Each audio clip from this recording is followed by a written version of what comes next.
Mr. Smith's class, Mr. Smith's class, doing some math in Mr. Smith's class. Woo! All right, welcome to Mr. Smith's math class. I'm your host, Mr. Smith. My wife was kind enough to give me an intro there. Appreciate that. That was just on the fly, FYI. She did not know she was doing that. But I'm going to be gone today during first period because I have a winter trip meeting that snuck up on me. So you've been working on some trig equation review, and now you're just going to watch two videos, and you have a homework assignment. Each of these videos are going to be 15 minutes or less because that's all that my program will allow me to record. So let's dive in. We are starting with chapter P now. So rather than us do this in January, we're going to do it now since we have an extra week, and we are going to go over a variety of skills that are all prerequisites to the algebra that you'll need to know in the spring. So it's going to kind of feel like we're bouncing around, and we are. These are all things that you've maybe seen before, but we need to be sharp on them, so please don't gloss over these. The first one is how to write in interval notation. This is huge when it comes to solving quadratic equations, writing when different functions are increasing or decreasing. We have to be able to write in interval notation. So, part A, interval notation, would be something like this. The algebraic representation that we're used to would be x is greater than 3. The graphical would be this. You draw a number line. Sorry about that. You would draw a number line. You would put 3. And then you would have an open circle and say that x is greater than 3. Interval notation would be written like this. From 3 to infinity. Okay? All three of those representations are going to be used. You have to understand what I mean when I say interval notation, algebraic, or graphical. So let's try another one. What if I said x was less than or equal to 8 or greater than or equal to 3? Well, the graphical representation, we would have a number line again. Why isn't that showing up? We have a number line. We have a 3. And we have an 8. And it's greater than 3, less than 8, and it's both are equal to. So, pen's acting up. Greater than 3, less than 8. So that would be everything in the middle. Okay, my pen's lagging a little bit. And then the most important would be the interval notation. It's from 3 to 8. Notice I use brackets when we have or equal to. I use parentheses when we do not. Okay, let's do one more. Let's say, what if x is less than 1, but x is also greater than 4? How do we do that on a number line? What's going on? Do I have a crack on my screen here? It's acting really strange. So let's try down here maybe. A little better. X is greater than 1, so we go to where 1 is. Something's going on, guys. Sorry. Let's say here's 1, here's 4. If you heard that, that was my cat going crazy. X has to be greater. X has to be greater than 1, but it's going to be, oh, and also greater than 4. Wait, x is less than 1. Sorry, my cat distracted me. This is definitely a less than symbol. So x is less than 1. So it is going, let's go in that direction.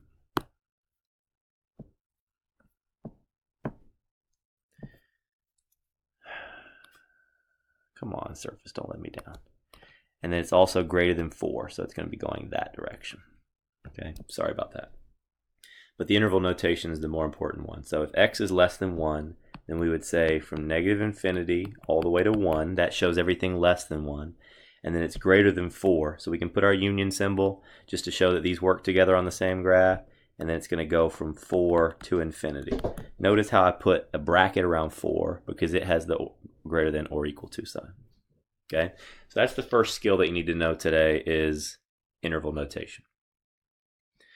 Second skill is fractions, and I'm actually going to, for sake of time, skip over this chart, and I think I can show it to you better here with these examples to save some time. Okay, when we are adding fractions, we need the denominators to be the same. So we need to multiply this left side by 2 over 2. We've done quite a bit of this. So now we have 2x over 12y plus 4x over 12y. And our final answer is 6x over 12y, which then can reduce to x over 2y. Always reduce your fractions if possible. The next one, we just have to be careful. Order of operations, parentheses. 2/5 divided by 4 is the same thing as 2/5 times 1/4 minus 4 times 3/8. 2/5 times 1/4, you just go straight across. So you have 2 over 20, which is 1/10, minus 12 over 8, which is 3 over 2. And now we have to make these have the same denominator. So 1/10 minus 15/10. Notice how I had to multiply this by 5 over 5 to get it to work. Okay, and that equals negative 14/10, which is equal to negative 7/5. We're just doing some fraction work right now. We need to get more comfortable with fractions and decimals. Okay. And lastly, sine plus secant. Let's do that as sine. Come on. See if it'll let me do it over here. Yeah, something weird's happening with my surface. Sine plus 1 over cosine, which then would make, if we multiplied both sides by cosine to get a common denominator,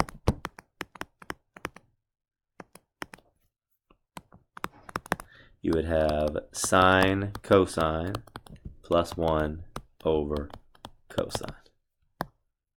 Okay, so there's some fraction work. Next, exponents. Man, we forget our exponent rules pretty quickly. So let's bring these back, because these are important. These are important. One property is that what if you have something with an exponent times something else with an exponent? We can put, here, let's make this obvious that it's multiply. Then what happens to your exponents? You add them. For example, 3 to the second times 3 to the fourth equals 3 to the sixth. Okay? Not eighth, but sixth.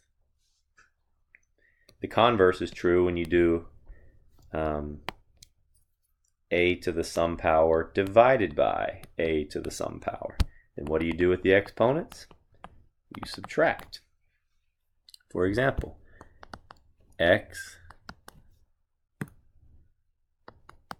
to the sixth divided by x to the third.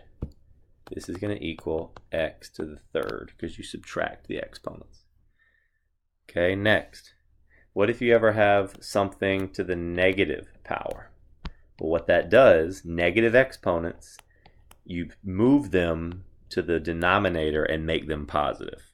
Notice how a to the negative n became 1 over a to the n. It's easy to see with an example. If I said y, good night. If I said y to the negative fourth, that is the same thing as 1 over y to the fourth. That's crucial. Understanding negative exponents is crucial, especially in calculus. You have a ton of them. Okay? Next property, my favorite. If you ever have a 0 power, it's just equal to 1. Okay? It's just equal to 1. So even if you have like negative 1,372, if you have that, look at this. It's outrageous. It's like acting weird.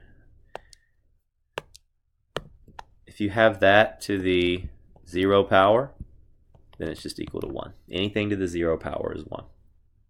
Okay, couple more. Got to be careful. If you have a times b in parentheses raised to the m power, then notice the power goes to both. Okay, for example, if we had 2xy all raised to the third power, it would equal 2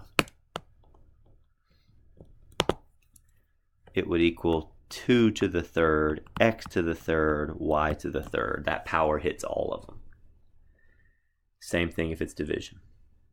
Okay? And then final one, fractions. Okay? What if you have a to the 1/2? That is the same thing as the square root of a, and vice versa. So if you have 9 to the 1/2, that is the same thing as the square root of 9, which will be 3. So square roots are equal to fractional exponents. I'll just do one more to help you. If you had something to the 1/3, I'm sure you can guess what that means. It means cube root. Okay? All right, so let's take a look. Simplest form doesn't have negative exponents. We never have negative exponents in our answer. Never have negative exponents in our answer.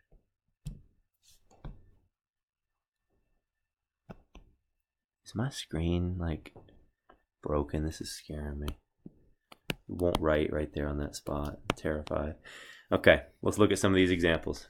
This one's supposed to be multiplied, so that's a multiplied dot, and that's a multiplied dot. So, you all right?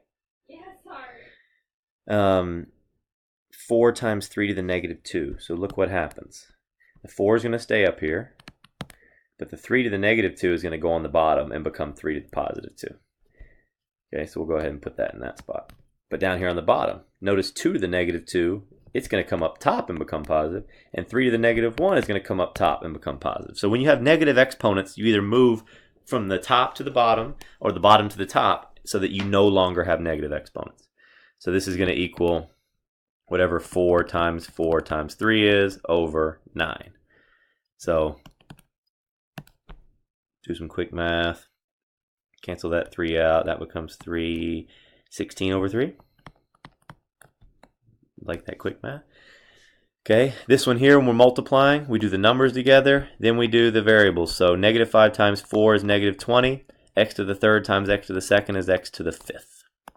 Notice I added those exponents. Next, we have x divided by 3 to the third. This third power is going to go both to that x and to the 3. So final answer is x cubed over 27. And then last one. Zoom out, please. Thank you. We've got x to the 0, which just goes away. Anything to the 0 power goes away. I'm going to have to scoot this down so it'll let me write on it. Goes away.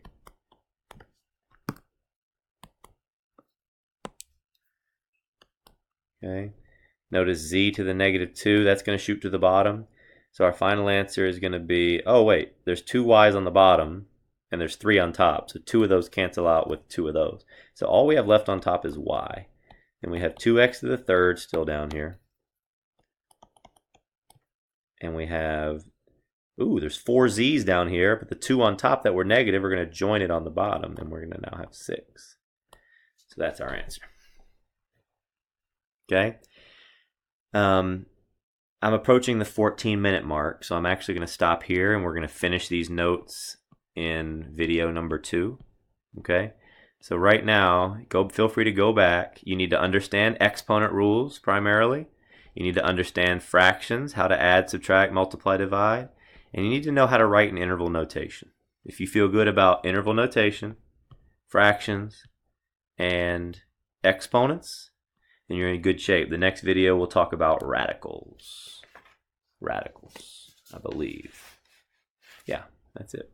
Next video we'll focus on radicals. Hopefully you liked my intro. Feel free to subscribe to my channel, MrSmithMath.com.